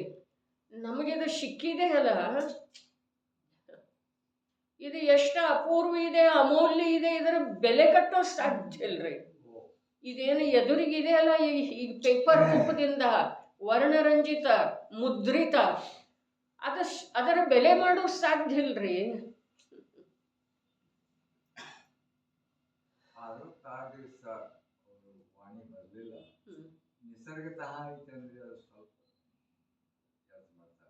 ಏನ್ ನಿಸರ್ಗತಃ? ಇದಕ್ಕೆ ನೈಸರ್ಗಿಕ ಕಾರಣ ಮೊದಲು ಹೇಳ್ತಾ ಇದ್ದೀರಿ ನೀವು. ಅರೆ ನೈಸರ್ಗಿಕ ಕಾರಣ ಇದುವೇ ಇದೆ. ಯಾಕೆ ಹೇಳ್ಬೇಕು ಅವ್ರು? ದಿವ್ಯಧ್ವನಿ ಯಾಕೆ ಹೇಳ್ಬೇಕು ಅನ್ನೋದನ್ನ ಅವರು ಹೇಳಬೇಕಾದಂಥ ಅನಿವಾರ್ಯತೆ ಇಲ್ಲ ಅನ್ನುವ ನೈಸರ್ಗಿಕತೆಯನ್ನ ದರ್ಶಿಸುವ ಸಲುವಾಗಿ 66 ದಿವಸ ದಿವ್ಯಧ್ವನಿ. ನೈಸರ್ಗಿಕತೆ ಏನಿದೆ? ಇವು ಕೇಳಿದ ಮಾತ್ರಕ್ಕೆ, ಇವನಿಗೆ ಬೇಕಾದ ಮಾತ್ರಕ್ಕೆ ಅವ್ರು ಹೇಳುವುದಿಲ್ಲ. ತಿಳಿತಾ ಇದೆ ಅಂದ್ರೆ ಇವು ವಿನಂತಿ ಮಾಡ್ಕೊಂಡು ಮಾತ್ರಕ್ಕೆ ಇವನಿಗೆ ಬೇಕಾಗಿದೆ. ಆಂತರಿಕ ಪೂರ್ಣ ಇಚ್ಛೆ ಇದೆ, ಆದ್ರೂ ಅವರೇ ನಿನ್ನ ಇಚ್ಛೆಗೆ ಬದ್ಧ ಇಲ್ಲ.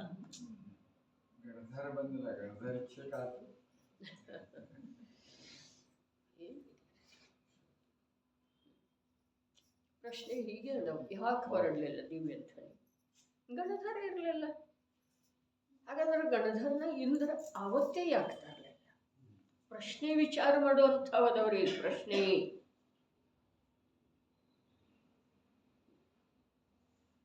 ಹೋಗಿದಿರ್ಲ ನಮಗೊಂದು ಗ್ರಂಥ ತಗೊಂಡ್ ಬರ್ರಿ ಅಂತ ಹೇಳಿದಾರ. ನಿಮ್ಗೆ ತರಬೇಕದ ನಿಯಮ ಐತಿ. ನಾ ದುಡ್ಡು ಕೊಡ್ತೇನೆ ಬಂದ ಮೇಲೆ, ಅಥವಾ ಕೊಟ್ಟ ಕಳಿಸಿದ್ರನು ನೀವು ತರಬೇಕೀಗ ನಿಯಮ ಐತೆ ಅಂತ ಹೇಳ್ರಿ. ನೀವೆಲ್ಲೋ ಹೋಗಿದ್ದೀರಿ, ನನಗೆ ಅಲ್ಲಿಂದ ಒಂದು ಗ್ರಂಥ ಬೇಕಾಗಿದೆ ಸುಧಾತಾಯಿ, ವಿಚಾರ ಮಾಡ್ರಿ. ನಿಮ್ಮ ಅಂತರಂಗದೊಳಗೆ ನೀವು ವಿಚಾರ ಮಾಡ್ರಿ. ನಾ ದುಡ್ಡನ್ನು ಕೊಡ್ತೇನೆ.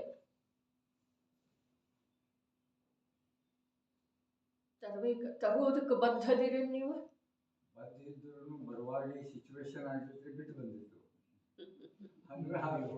ಜರೂರಿ ಇಲ್ಲ ಅಂತ ಅರ್ಥ ರೀ. ತರಲೇಬೇಕಾದದ್ದು ಜರೂರಿ ಇಲ್ಲ. ನನ್ನ ಕಾರ್ಯ ನೀವು ಮಾಡಬೇಕಾದದ್ದು ಜರೂರಿ ಇಲ್ಲ. ತಿಳಿತಾ ಇದೆ ಅನ್ರಿ? ಹಾಗಾದ್ರೆ ನಿಮಗೂ ಉಪದೇಶ ಹೇಳಬೇಕಾದದ್ದು ಜರೂರಿ ಇಲ್ಲ. ಅವ್ರಿಗೆ ಏನು ಅವಶ್ಯಕತೆ ಇದೆ ಹೇಳ್ರಿ? ವಿಚಾರ ಮಾಡಿ ದೀರ್ಘವಾಗಿ ಗಂಭೀರವಾಗಿ. ಇದು ಸಿಕ್ಕಿದೆ, ಇದು ನೈಸರ್ಗಿಕ ರೀ. ಇದು ಸಿಕ್ಕಿದೆ, ಇದು ನೈಸರ್ಗಿಕ. ಇದಕ್ಕೆ ಏನು ಹೇಳಿದ್ರು? ಕಾಕತಾಳೀಯ ನ್ಯಾಯ ಅಂತ ಹೇಳಿ. ಅದೇ ಕರ್ಣಾನುಯೋಗದೊಳಗೆ ಎಲ್ಲ ಇದೆ ರೀ. ಮನುಷ್ಯ ಇಷ್ಟ ಸಂಖ್ಯಾನೂ ಇದೆ. ಯಾರು ಮಾಡಿದ್ರ ಅದ? ಎಷ್ಟು ತೀರ್ಥಂಕರರ ಸೇರಿ ನಿರ್ಣಯ ಮಾಡಿದ್ರಿ ಅದನ್ನ? ಇಷ್ಟು ದ್ವೀಂದ್ರಿಯರು ಸಂಖ್ಯಾ ಇಷ್ಟು ತ್ರಿಯೇಂದ್ರಿಯರು, ಇಷ್ಟು ಚತುರೇಂದ್ರಿಯ, ಇಷ್ಟು ಅಸೌಜ್ಞಿ ಪಂಚೇಂದ್ರಿಯ, ಇಷ್ಟು ಪಂಚೇಂದ್ರಿಯ ತಿರಿಯಂಚ, ಇಷ್ಟು ಸಮೂರ್ಛನ ಮನುಷ್ಯ.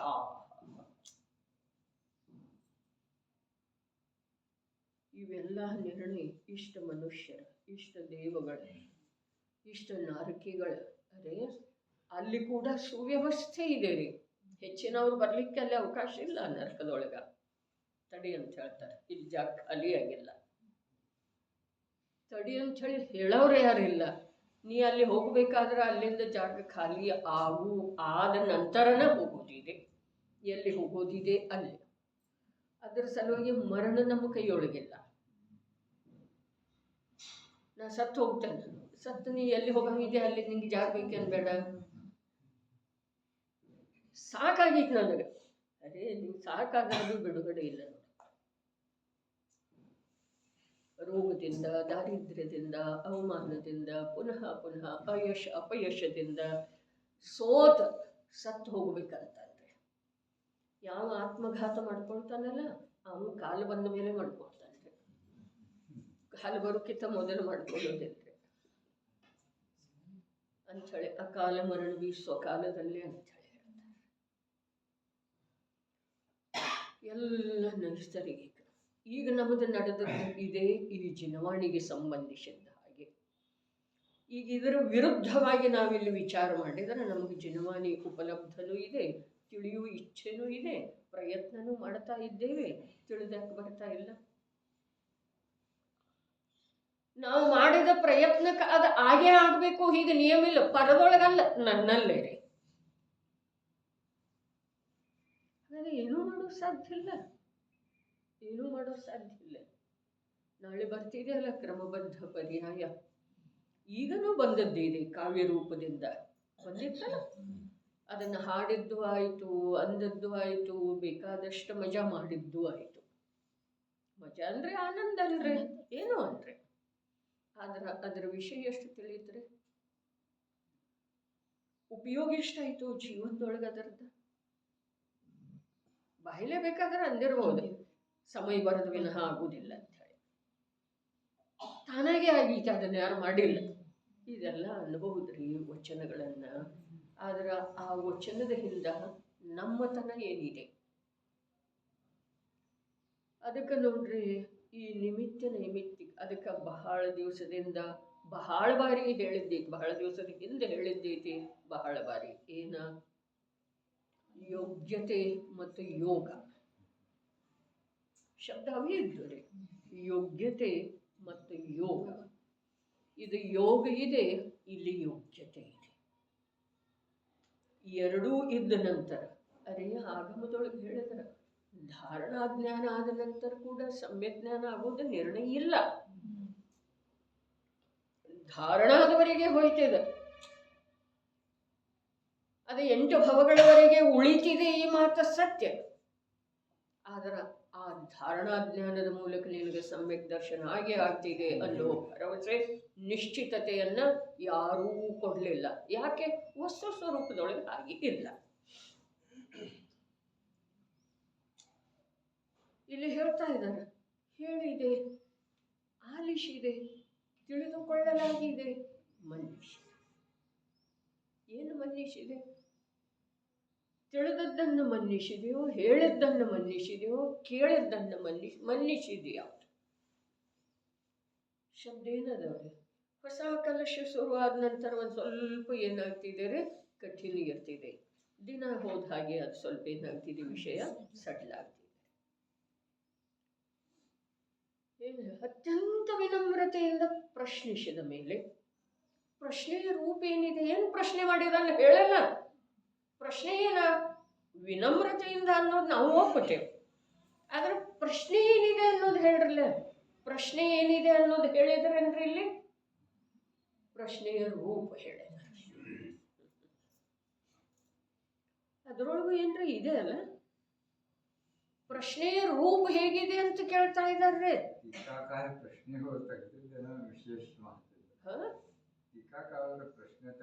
ಮತ್ತೆ ಅದಕ್ಕೆ ಟೀಕಾಕಾರ ಅನ್ನೋದ್ರಿ. ಅಕ್ಷರ ಜ್ಞಾನ ಭಾಷಾ ಜ್ಞಾನ ಇದ್ದ ಮಾತ್ರಕ್ಕೆ ಬರೀತೇನ ಆಗೋದಿಲ್ರಿ ಅಣ್ಣ. ಬರೆಯುವುದು ಇರುವುದಿಲ್ಲ. ಟೀಕಾಕಾರ ಗ್ರಂಥಕರ್ತೃಗಳದ ಯೋಗ್ಯತಾ ಎಂಥದ್ದ, ಟೀಕಾಕಾರರ ಯೋಗ್ಯತಾ ಎಂಥ. ಗಾಥೆಗಳ 415 ಗಾಥೆಗಳನ್ನು ಕಾನನದೊಳಗೆ ಇಟ್ಟುಕೊಂಡ ಅಮೃತಚಂದ್ರ ಆಚಾರ್ಯ ದೇವರು ಟೀಕಾ ಬರಿತಾ ಇಲ್ಲ. ಆದ್ರೆ ಸಮಗ್ರ ಗಾಥೆಗಳದ್ದು ಭಾವ ಅವರ ಆಂತರ್ಯದೊಳಗಿದೆ.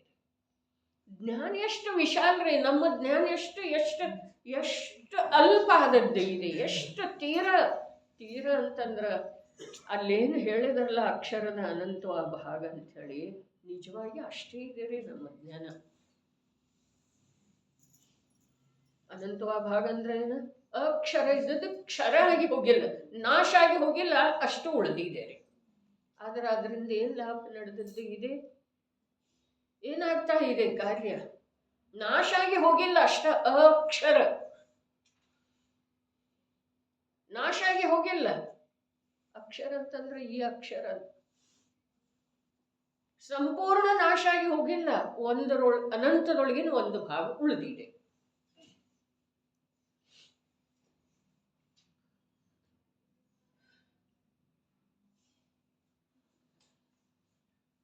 ಅನಂತದೊಳಗಿನ ಒಂದು ಭಾಗದ ಮೂಲಕನ,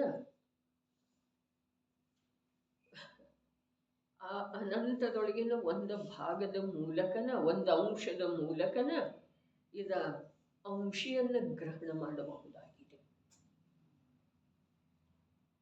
ಇದೇ ಅದರ ಮಹತ್ವನೂ ಇದೆ, ಇಲ್ಲ ಅದನ್ನು ತಿಳ್ಕೊಳ್ಳಲು ಬೇಕಾಗಿದೆ. ಏನಿದೆ ನನ್ನ ಹತ್ರ ಹೇಳ್ರಿ ನೋಡೋಣ.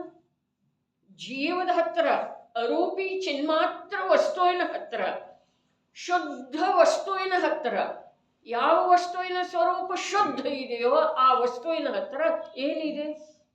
ಏನಿದೆ ಹೇಳ್ರಿ? ಶ್ರದ್ಧಾ ಗುಣದ ಪರ್ಯಾಯ ಇದೆ, ಜ್ಞಾನ ಗುಣದ ಪರ್ಯಾಯ ಇದೆ, ಚಾರಿತ್ರ ಗುಣದ ಪರ್ಯಾಯ ಇದೆ. ಏನಿದೆ ಹೇಳ್ರಿ? ಅವನಿಗೆ ಉಪಯೋಗ ಆಗುವಂಥದ್ರೆ, ಅವನಿಗೆ ಗುರುತಿಸಿ ಕೊಡುವಂಥದ್ದು ಏನಿದೆ ಹೇಳ್ರಿ? ಪರದ ಮೂಲಕ ನಾವು ನಮ್ಮ ಪರಿಚಯ ಕೊಡ್ತಾ ಇದ್ದೇವೆ. ಐಡೆಂಟಿ ಪರದ ಮೂಲಕ.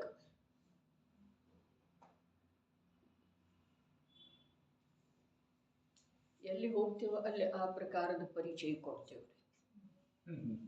ನಮ್ಮದು ನಿತ್ಯ ಸ್ವಾಧ್ಯಾಯ ನಡೀತಿದೆ ಬೆಳಗಾಂದಲ್ಲಿ ಅಂತೇಳಿ ಆ ಪ್ರಕಾರದ ಪರಿಚಯ ಕೊಡ್ತೇವೆ. ಶಿಬಿರದಲ್ಲಿ ಅದ ಹೋದ್ರೆ ಹೌದು ಅಥವಾ ಇಲ್ಲ? ಯಾತ್ರೆಗೆ ಹೋದ್ರೆ ನಾವು ಹೋದ ವರ್ಷ ಗಿರನಾರ ಯಾತ್ರೆಗೆ ಹೋಗಿದ್ದೆವು, ಈ ಸಲ ಶಿಖರ್ದಿಗೆ ಬಂದಿದ್ದೆವು. ಯಾತ್ರೆಯ ರೂಪದ ಪರಿಚಯ ಕೊಡ್ತೇವೆ. ಶಿಬಿರದೊಳಗೆ ಹೋದ್ರೆ ಮತ್ತೆ ಅಲ್ಲಿ ಶಿಬಿರಕ್ಕೆ ಹೋದದ್ದ ಅಥವಾ ನಿತ್ಯ ಸ್ವಾಧ್ಯಾಯದ ಪರಿಚಯ ಕೊಡ್ತೇವೆ.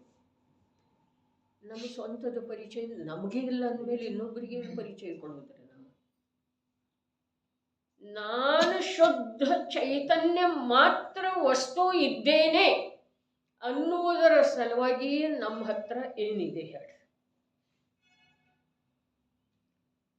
ಆ ವಸ್ತುವನ್ನು ತಿಳ್ಕೊಳ್ಳುವಂಥ ಒಂದು ಅಂಶ ಜ್ಞಾನ ಪ್ರಗಟ ಇದೆ. ಆದ್ರೆ ಆ ವಸ್ತುವನ್ನು ತಿಳ್ಕೊಳ್ಳೋದನ್ನ ಅಸಂಖ್ಯಾತ ಲೋಕ ಪ್ರಮಾಣ ಏನು ಆ ವಿಭಾಗಗಳದಾವಲ್ಲ ಅದರೊಳಗ ಮಗ್ನ. ಅಂದ್ರೆ ಅನಂತವ ಭಾಗ ಕೂಡ ನಮ್ಮಲ್ಲಿ ಇಲ್ಲ. ಅಕ್ಷರದ ಅನಂತವ ಅಲ್ಲಿ ಎಲ್ಲಿ ತನಕ ಮಗ್ನ ಇದೆ ಅಲ್ಲ ಅಲ್ಲಿ ತನಕ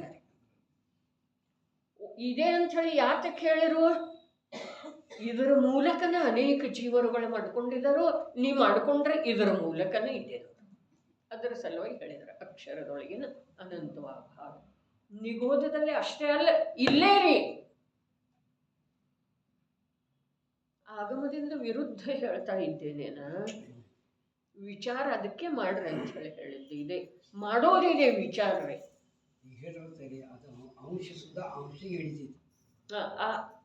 ಅಂಶವನ್ನು ಬಿಟ್ಟು ಬೇರೆ ಯಾವುದು ಅಂಶಿಯನ್ನು ಹಿಡಿಯೋ ಸಾಧ್ಯ ಇಲ್ರಿ. ಅನ್ಯದ ಯಾವ ಒಂದು ಬೇಕಾದಷ್ಟು ಸಾಮರ್ಥ್ಯಶಾಲಿ ಇದ್ರನು, ಅರೆ ಜಿನೇಂದ್ರ ಪ್ರಭುವಿನ ವಾಣಿ ಬೇಕಾದಷ್ಟು ಸಮರ್ಥ ಇದ್ರನು ಕೂಡ ಅದರ ಮೂಲಕ ಆತ್ಮನ ಗ್ರಹಣ ಆಗುವುದಿಲ್ರಿ. ಪ್ರತ್ಯಕ್ಷ ಸಮೋಸರಣದೊಳಗೆ ಅರಹಂತ ಪ್ರಭು ವಿರಾಜಮಾನ ಇದ್ದಾರೆ. ನಾನು ಅಲ್ಲಿ ಹೋಗಿ ಕೂತ ನಂತರ ಅವರ ಆ ದಿವ್ಯ ಭವ್ಯ ವೀತರಾಗ ಯಾವ ಪರಮ ಔದಾರಿಕ ಶರೀರ ಇದೆ, ವೀತರಾಗ ಭಾವವನ್ನು ದರ್ಶಿಸುವಂಥ, ಅಸ್ಪೃಷ್ಟತೆಯನ್ನು ದರ್ಶಿಸುವಂಥ ಶರೀರದ ದಶಾ ವಿಶೇಷ ಇದೆ. ಅದರಿಂದ ನನಗೆ ರೂಪಿ ಅಸ್ಪೃಷ್ಟ ಇರುವಂಥ ಆತ್ಮನ ಜ್ಞಾನ ಅಥವಾ ಆತ್ಮನ ಗ್ರಹಣ ಆಗುವುದಿಲ್ಲ. ಆದ್ರೆ ಅದು ಯಾವುದರಿಂದ ಆಗೋದ? ಅವನದೇ ಅಂಶದಿಂದನ ಆಗೋದ್ರಿ. ಇದು ನಿಗೋಧದೊಳಗೆ ಅಕ್ಷರದ ಅನಂತವ ಭಾಗ ಅಂತ ಹೇಳಿ ಏನು ಹೇಳಿದ್ರಲ್ಲ, ನಾವು ನಿಗೋಧದಿಂದ ಬೇರೇನೂ ಇಲ್ಲ, ನಮ್ಮಲ್ಲಿ ಅದಕ್ಕಿಂತ ಅಧಿಕ ಏನು ಇಲ್ಲ ನೋಡಿ. ಏನಿದೆ ಅದು ಪರ ಇದೆ ರೀ, ದೇಹ ಇದೆ ಅದು ಪರದ ರಚನೆ ಇದೆ. ಇಲ್ಲಿ ಕೊನೆಗೆ ಬಂದಿದೆಯಲ್ಲ, ಪುದ್ಗಲದ ಕಾರಣದಿಂದೋ ಅಥವಾ ಜೀವದ ಧನ ಇದೆ, ಅದೇನಿದೆ ರೀ? ಪುದ್ಗಲ ಇದೆ ಅಲ್ಲ, ಕರ್ಮದ ಕಾರಣದಿಂದ ಆಗಿರುವಂಥ ಪುದ್ಗಲದ ದಶ ಇದೆ. ದೇಹದೊಳಗೆ ನಿರೋಗತೆ ಅಥವಾ ರೋಗರೂಪದ ದಶ ಏನಿದೆ? ಪುದ್ಗಲ. ಎಲ್ಲ ಏನಿದಾವು A to Z ಹೆಚ್ಚಾವತ್ ಅಂತ ಹೇಳ್ತಾರಲ್ಲ, ಎಲ್ಲ ಏನದವ್ರಿ? ಪುದ್ಗಲ. ಹಾಗಾದ್ರೆ ಆ ಪುದ್ಗಲದೊಳಗ ಈ ಒಂದು ನನ್ನೇನು ಅಂಶ ಇದೆಯಲ್ಲ, ಅಕ್ಷರದೊಳಗಿನ ಅನಂತ, ಅದೇನಾಗ್ತಾ ಇದೆ ರೀ? ಒಂದಾಗಿ ಹೋಗ್ತಾ ಇದೆ. ಆ ಒಂದಾಗಿ ಹೋಗ್ತಾ ಇರುವಂಥ ಅಕ್ಷರದೊಳಗಿನ ಅನಂತ ಭಾಗ ನನ್ನ ಸಾಮರ್ಥ್ಯ ಏನಿದೆ, ಆ ಸಾಮರ್ಥ್ಯವನ್ನು ನಾನು ಒಂದು ವೇಳೆ ಅದರಿಂದ ಬಿಡಿಸಿಕೊಂಡ್ರೆ, ಹೇಳ್ರಿ ಈಗ ಇದೇನಿದೆ, ಬಿಡಿಸಿಕೊಳ್ಳೋದೇನಿದೆಯಲ್ಲ, ಇದು ಬಂಧದಿಂದ ಬಿಡುಗಡೆ ಬಂದ. ನಿಜವಾಗಿ ಇದುವೇ ಬಂಧದಿಂದ ಬಿಡುಗಡೆ ಬಂದ. ಯಾವುದರ ಬಂಧ? ನಾನಾಗೇನ ರಾಗ, ದ್ವೇಷ, ಮೋಹ ಎಷ್ಟದವು? ಅಸಂಖ್ಯಾತ ಲೋಕ ಬ್ರಹ್ಮಾಂಡ. ಯಾವಾಗದವು? ಯಾವಾಗಲೂ ಅದಾವಲ್ಲದೆ. ನಾನು ನೋಡಿದಾಗೆಲ್ಲ ಮಾಡಿದಾಗೆಲ್ಲ ಅದಾವ ಅಥವಾ ಇಲ್ರಿ? ನನ್ನ ಪಾಲಿಗೆ ಅವ ವಿಭಾವಗಳ ರಾಗದ್ವೇಷ ಮೋಹಾದಿಗಳ ಅದಾವ ಅಥವಾ ಇಲ್ಲ ನನ್ನ ಪಾಲಿಗೆ? ಈಗ ರಾತ್ರಿ 12 ಆಯ್ತಲ್ಲ, ಈಗೇನಿಲ್ಲ ಅಂತಾವೇನ್ರಿ ಅವ?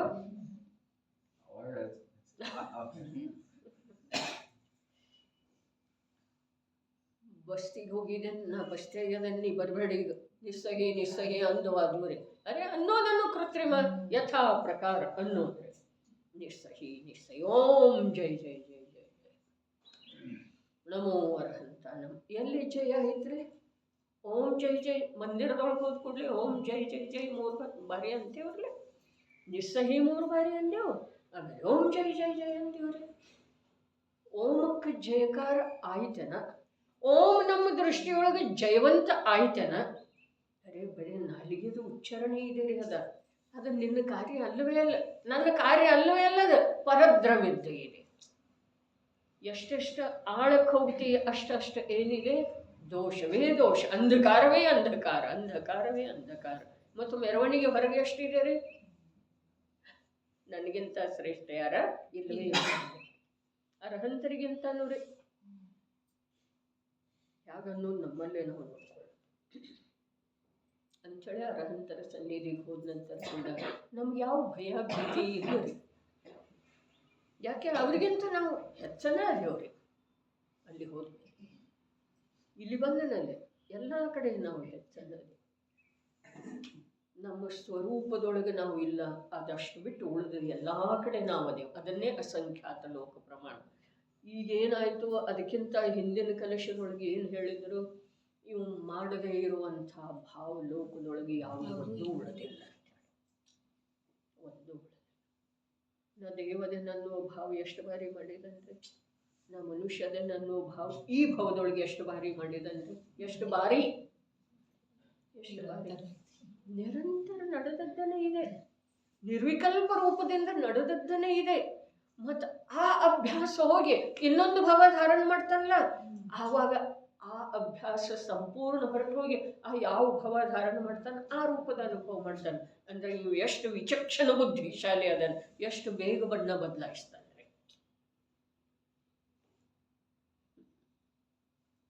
ನಾ ಮನುಷ್ಯ ಇದ್ದನು, ದೇವಾಗಿದ್ದನು ಹೀಗಂತಂದ್ರೆ ದೇವಾದ ಅಂತಂದ್ರೆ ಇಲ್ಲ. ಮೋಕ್ಷ ಮಾರ್ಗ ಪ್ರಕಾಶಕ್ಕೆ ಓದಿ ನೋಡ್ರಿ, ದೇವಗಳ ಹಿಂದಿನ ಭವದ ಸಂಬಂಧಿಗಳಿಗೆ ಇವು ದೇವಗತಿಗೆ ಹೋದ ಅವರಿಗೆ ಸಹಾಯ ಯಾಕೆ ಮಾಡೋದಿಲ್ಲ ಹೇಳಿದಾರ್ರಿ. ಅನಿಸ್ತೀತಿ ಅವ್ರು ಬಂದು ಸಹಾಯ ಮಾಡ್ತಾರೆ, ಇವ್ರು ಬಂದು ಸಹಾಯ ಮಾಡ್ತಾರೆ, ನನ್ನ ಪುಣ್ಯ ಇದೆ. ಅದೇ ಉದಾಹರಣೆ ಆಗಮದೊಳಗೆ ಅದಾವ. ಅವರಿಗೆ ಆಯ್ತು ಇದು ಘಟನಾ ಹೇಳಿದಾರೆ, ಆದ್ರೆ ಅವ್ರು ಸಹಾಯ ಮಾಡ್ತಾರೋ ಅಂತ ಹೇಳಿದ್ದಾರೆ ಅಂದ್ರೆ ನಮ್ಮವರಂತ ನಮ್ಮ ಸಿದ್ಧ ನಮ್ಮ ಅಂದು ಕೂಡಲೇ ಸರ್ಪದ ಯಾವುದು ಇದೆಯಲ್ಲ ವಿಷ ಅದನ್ನ ಇಳಿಸುವ ಸಲುವಾಗಿ ಅವನಾದ್ರೂ ಬರ್ತಾನೇನ್ರಿ ದೇವ? ಅಥವಾ ಅದೇನು ಹಿಡ್ಕೊಂಡಿದೆ ಸಿಂಹ ನಮ್ಮನ್ನ, ಅದರಿಂದ ರಕ್ಷಣೆ ಮಾಡುವ ಸಲುವಾಗಿ ಅವರೇ ಬರ್ತಾರೆ. ಯಾವುದೋ ಧರ್ಮಾತ್ಮನ ರಕ್ಷಣೆ ಆಯ್ತಂತ ಹೇಳಿ ಆಗಮದೊಳಗೆ ಇದೆಯಲ್ಲ.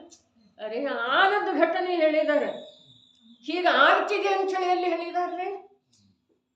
ನಿನ್ನಷ್ಟಕ್ಕೆ ನೀನೇ ಕಲ್ಪನಾ ಮಾಡ್ಕೊಂಡ್ರೆ ಅದಕ್ಕೆ ಅವ್ರೇನ್ ಮಾಡೋರ್ರೆ? ಏನ್ ಮಾಡ್ತಾರೆ? ಅಗ್ನಿಯ ಅದೇನಿತ್ತು ಕುಂಡ, ಅದ ಜಲದ ಒಂದೇನಾಯ್ತು ಸರೋವರ ಆಯ್ತು ಶೀತೆಯ ಸಲುವೆ. ಅದಕ್ಕೆ ಕಾರಣ ಕೊಟ್ಟರು, ದೇವ ಹೊರಟಿದ್ದ ಹಾಗೆ ಹೀಗೆ ಎಲ್ಲ ಹೇಳಿದ್ರು ಪದ್ಮ ಪುರಾಣದೊಳಗೆ. ಆದರೆ ಯಾವಾಗ ಯಾವಾಗ ಸತಿಯ ಮೇಲೆ ಈ ಪ್ರಕಾರದ ಕಷ್ಟ ಬರ್ತಿದೆ ಆವಾಗ ದೇವಗಳು ಬಂದು ರಕ್ಷಣೆ ಮಾಡ್ತಾರೆ ಅಂತ ಹೇಳಿದ್ದಾರೆ. ಅದು ನಾವ್ಯಾಕೆ ಹಾಗೆ ಕಲ್ಪನಾ ಮಾಡ್ಕೊಂಡಿದ್ದೇವು? ಯಾವುದರ ಆಧಾರದಿಂದ ಮಾಡ್ಕೊಂಡಿದ್ದೇವು?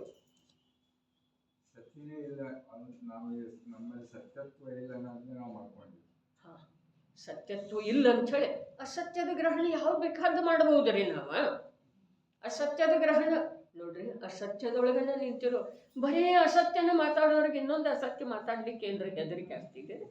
ಇಲ್ಲ, ಏನೋ ಭಯ. ಬರೀ ಮಿಥ್ಯ ಮನ್ನನೆಯೊಳಗ ಬಿದ್ದುಕೊಂಡಿರುವಂಥ ಈ ಚೈತನ್ಯ ಸ್ವರೂಪದ ಆತ್ಮ ಮಿಥ್ಯೆಯನ್ನು ಹೊರತುಪಡಿಸಿ ಇವನಿಗೆ ಸತ್ಯದ ದರ್ಶನ ಆಗ್ತಾ ಇಲ್ಲ. ಹೇಳಿದೆ, ಆಲಿಸಿದೆ, ತಿಳಿಯಲಾಗಿದೆ, ಮನ್ನಿಸಲಾಗಿದೆ. ಇದರಿಂದ ದೀರ್ಘ ವಿಚಾರ ಮಾಡೋದ ನಾಳೆ ಇನ್ನೊಂದಿಷ್ಟ ಸ್ಪಷ್ಟ ಆಗ್ತದೆ.